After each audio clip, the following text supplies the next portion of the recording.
We want justice in this case. We don't want secret grand jury proceedings. We don't want secret medical examiner reports. We want all threats investigated. We want the truth behind that audio.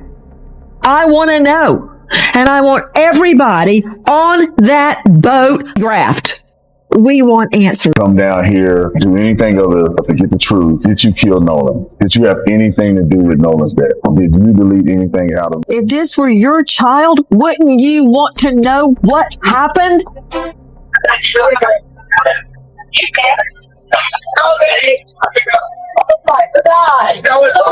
Detail assistance, Vicky speaking. How can I help you? Hey, we're at the west tip of Horn, and our bilge pump stopped working. We're sinking. Can you all please come? We have a membership. All right, of course. How far is the water coming up, sir? Can you give me a description? Ankles? Hello? Hey. Yes. How far is the water coming up, sir? It's coming up. We're just sinking. I don't know. Like we're going down now. What did we just hear? What was that? One more time, please.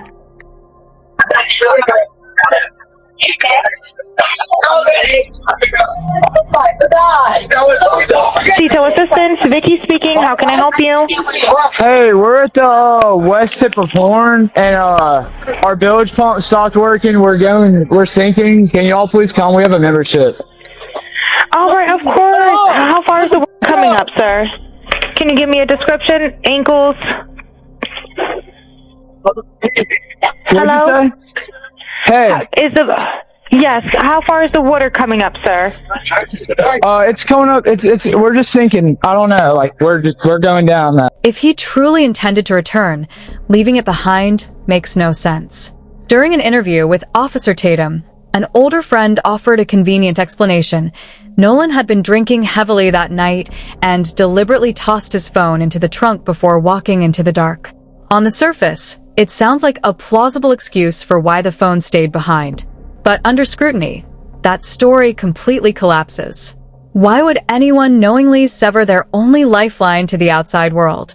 Was leaving that phone behind really Nolan's choice? Or was something far more sinister unfolding in those final, unaccounted for moments? And then there is the response itself. The issue isn't just what was asked, it's the unsettling, calculated way the answer was delivered.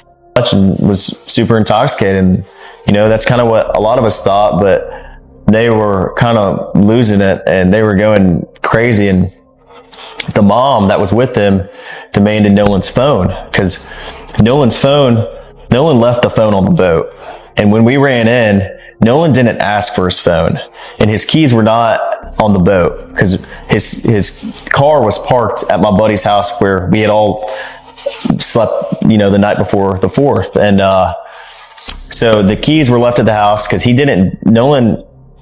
Nolan's car was at my buddy's house where we stayed at. So of course he left his keys there. But his phone, he was drinking. He didn't have his phone in the water because no one did. And there was more than just Nolan's phone that wasn't on the boat with us. So it was more than just Nolan's phone that was on the boat? Yeah, we obviously had all our phones, but on the boat, but those weren't the only people. Like Nolan wasn't the only person that left a phone on the boat. There was a lot of people that left phones on the boat, that didn't ride out or in with us. So we there was a couple phones that we had that we didn't know who they belonged to, and my buddies got that figured out, but it wasn't just Nolan's phone that was on the boat who wasn't there. There was a lot of phones. So when they barged in, they started getting frantic. The mom asked for Nolan's phone. Right. Was there a struggle over it, or did you guys hand it over? Just handed it over. We didn't think anything of it. She asked for Nolan's phone. We knew they were close friends with, the Wells family, and my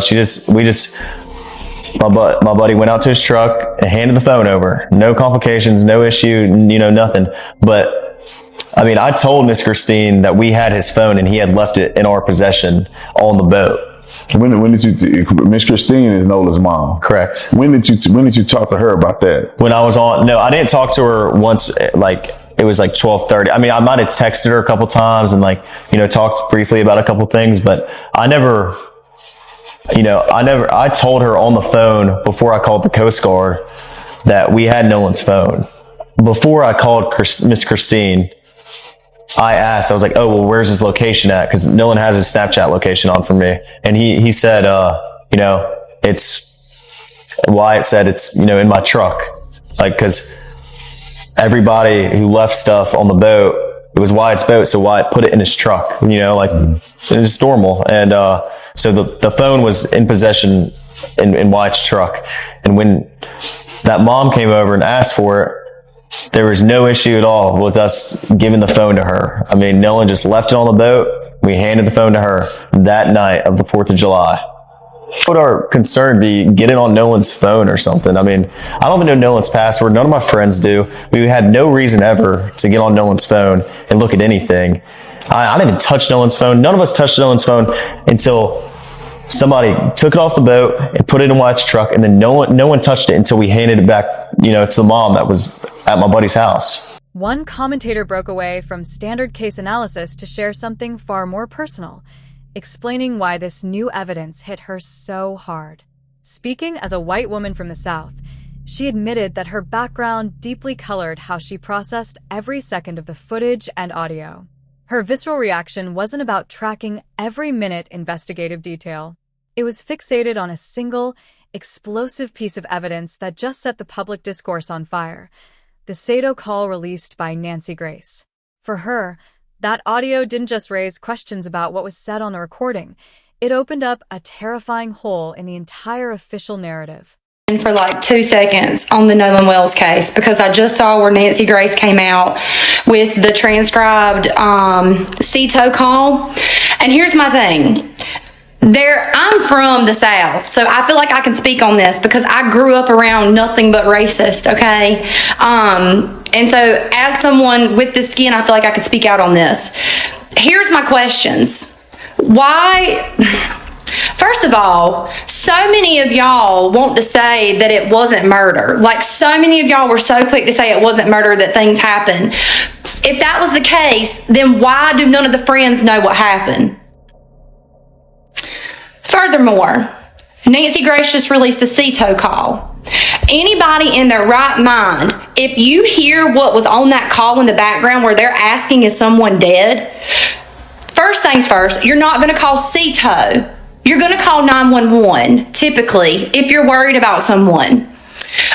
Secondly, why did you turn down Coast Guard when they asked if you needed the Coast Guard?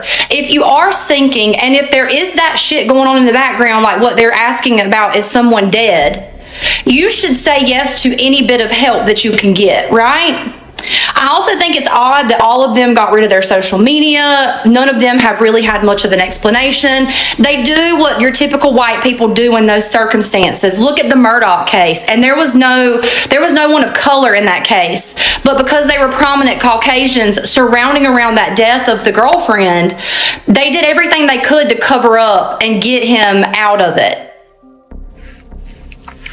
The same rules apply to this, and like in my head, the same rules apply to this. They were both situations were boating, and in those situations, someone unfortunately lost their life. But getting back to the Nolan case, hearing that voice, like hearing that recording of them asking for, or just asking if someone is dead in the background. How is it that you're clueless and you have no idea what could have happened to him? That call, like, there's a reason why Nancy Grace got her bob fixed to the heavens, honey. That thing wouldn't move in hurricane force winds. She knows something. Her gut tells her something, just like my gut has been telling me something has been going on with this case. It was too weird. It was too weird. And I gotta be careful with how I say things, because y'all love to drag me through the mud anytime I talk out against Caucasians. So I'm trying to be careful with how I word this. But before I get in the shower, I've had a long day at work. Before I get in the shower, I really wanted to Put a little bit of 2 cents in your head with that, because I commented on Nancy Grace's video and already people have started coming for me, and all I did was comment, why did we call CETO and not 911? And several people commented and said, well, because there was no medical emergency. You fucking racist idiot. What do you mean there's no medical emergency? Open your fucking ears, and do you not hear them in the background asking if someone is dead? Are you that small-minded that you will forego any bit of the facts because you need your story to be the truth, where no one was murdered? If that was your youngin', if the roles were reversed, y'all, my God, as a white person, I can come out and say that. I know good and well if the roles were reversed, y'all would be dragging this through the mud. But because it was a group of Caucasians and it was an African American person that passed away, all of you small-minded, closed, racist people, you immediately want to assume that he died of like natural causes, or he caused his own death, or it wasn't a murder. I will always stand on the right side of history. I promise you. I don't care how many people cancel me, how many people come for me. My boys will know that their mother always stood on the right side of history. I have said that there was something fishy about this case from the moment it came out in the news, and as soon as I posted something about it, y'all came for me, and I'm just here to say that I stand with Nancy. There's a reason why Nancy is as into this as she was the Casey Anthony shit, okay? She knows because her spidey senses are tingling just like my spidey senses are tingling. If a youngin' ever went with me on a boat, it don't matter if they were black, white, brown, purple, green, blue, square, triangle, rectangle, obtuse, caboose, papatoose, you name it. That baby's coming home with me and my family. I don't care if anybody got in a fight or an altercation. If you go on the boat with me and my husband, I'm bringing you back. Scout's honor. Promise. There's something, you never leave anybody, anywhere, especially on water. Y'all can get the fuck out of here with your excuses. That's the thing about you racist people. Y'all will make an excuse out of anything to justify any type of actions. Every single time. There's always an excuse. Just as soon as something happens in the media when an African American or a brown skinned person is involved, you're quick to say, stupid is as stupid does, right? All those things. But you didn't say that about the young girl that died with the Murdochs on the boat. Everybody was boohooing tears about her dying. It was so tragic, right? But we don't have that same sympathy for this poor youngin' who had his whole life ahead of him. It doesn't matter what the familial situations were, because I saw that being thrown around. That doesn't matter. He went out with a group of friends, amnesia, and nobody knows what happened to him, and nobody can find him. Make that make sense. Those are the type of people that I don't want my children around. The forensic autopsy quietly noted discoloration along the back of Nolan's neck, a finding officials refused to label as an injury. But Mathesy didn't mince words. He called it what it looked like: severe bruising, consistent with someone forcing pressure onto the back of Nolan's head. He didn't stop there. He laid out a chilling scenario: someone holding a body underwater. While he cautioned that this was his own analysis rather than an official finding, he then invoked a heavy, deliberate historical parallel: the 1955 lynching of 14-year-old Emmett Till in Mississippi. He wasn't claiming the cases were identical. He was pointing directly at the raw, inescapable dynamic linking them across decades: a young black man, a white woman, and a suspicious death shrouded in unanswered questions. That ominous comparison set the stage for his larger argument. Here is what he had to say. To it, how you feel about this second autopsy that was done on Nolan Wells? Yes, I think when we last spoke, we were awaiting the forensic autopsy because the original autopsy performed by the county examiner, we just weren't convinced it would be independent, quite frankly, because we weren't getting enough information from law enforcement.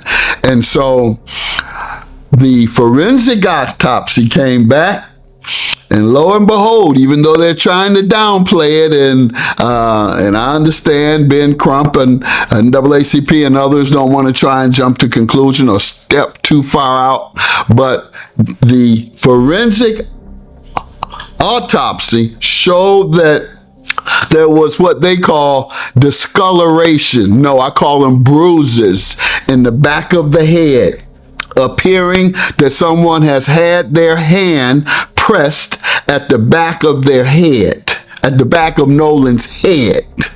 That's concerning to me. And so hopefully we'll get some more insight on that. I'm not sure. It seems like there's another opportunity for them to investigate something physiological. I'm just not sure, because as far as I knew, the forensic autopsy is as far as you go, but we'll see. But yeah, that's what causes new concern. And then you've had different stories coming out from the teenagers. One of the young men himself spoke out about it, claiming they had begged Nolan to get on the boat, and that he wouldn't. Then there's the woman that he's supposed to have stayed back with. I think her name Katie or something. Well, he was supposed to have stayed back with Katie. That was their story. However, Katie's friend says that Katie she saw him only in passing on the island, didn't stay with him, and Katie isn't saying anything at all. So it's a lot of moving parts here, and I'm just hoping it's not one of those, quite frankly, and if his friends didn't have anything to do with it and they truly left him behind, etc., etc. He has discoloration, bruises on the back of his neck. Something happened. And quite frankly, this is Mississippi, where in 1955, which sparked the civil rights movement, Emmett Till was killed for so-called whistling at a white woman. And now we're hearing Nolan Wells stayed back to be with a white woman, and he turns up dead with bruises behind his neck. That's the context I'm putting this in. A lot of people are pointing fingers at their friends. From your professional opinion, what makes them look guilty? I wouldn't say it makes them look guilty, but it definitely makes them look suspicious. The friends did not act as friends normally do. First of all, if you leave your friend back, you're going to know exactly who they stayed with. And from the very beginning, it has been conflicting information. The young lady allegedly was named Katie, and she says allegedly that Nolan told her that he was going back with the friends he came with. And those friends are saying that he stayed back with Katie. So one of those two cannot be the truth. And what we do know is that Katie did not lawyer up initially. I don't think she still has lawyered up, but we are told that the so-called friends lawyered up initially.